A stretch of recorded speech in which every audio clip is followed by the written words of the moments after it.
akwiriye u Rwanda. Akwiriye u Rwanda. Akwiriye u Rwanda yaturinze umwanda.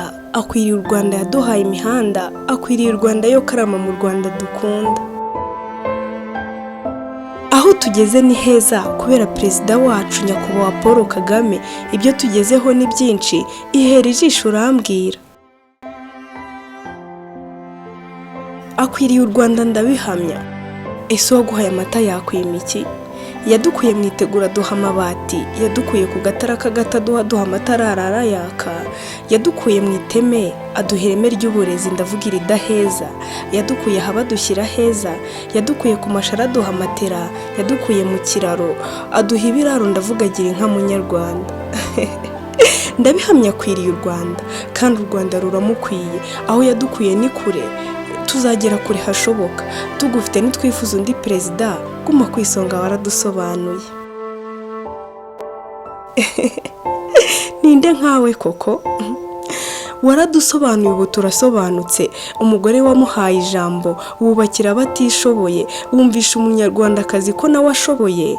Rwose ukwiriye u Rwanda. Nibyo pe, akwiriye u Rwanda. Bivuze nshize amanga, imvugo ye niyo ngiro, ibihamya ni umurundo, kukugira nta gihombo. Wowe unyumva reka nguhe urugero. Wari wagera kuri stade Amahoro? Barara bacunga ruhago, ibitego bikaba umurundo, Nyamirambo na Nyabugogo, abafana bakishima bakarya inkoko. Ibyo byose tubikesha nde? Perezida wacu. Reka nkubwire ukuri. Ubu waturuka Gasabo ukagera Ruhango saa sita z'ijoro ntawe ugukubise ikofe kubera amahoro. Ubu nta rugomo mu Rwanda.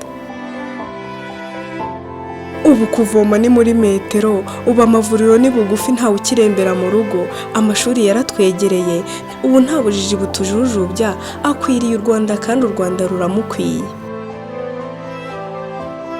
Reka ngubwire inkuru nziza. Ubu nawe ni umukandida, yongeye kwemera kwiyamamaza. Ongera umutore ni ikirenga, mu Rwanda ruziri heza. Yatugejeje aheza ndabihamya, ibikorwa byo birivugira. Umutoza wacu Paul Kagame tuzamutora ni ku gipfunsi. Intego yacu ni ukubyina intsinzi. Oye oye oye, karame mu ngeri dukunda.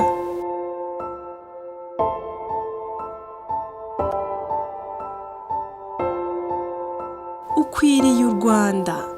U Rwanda ruragukwiye. Karame mu ngeri wacu dukunda.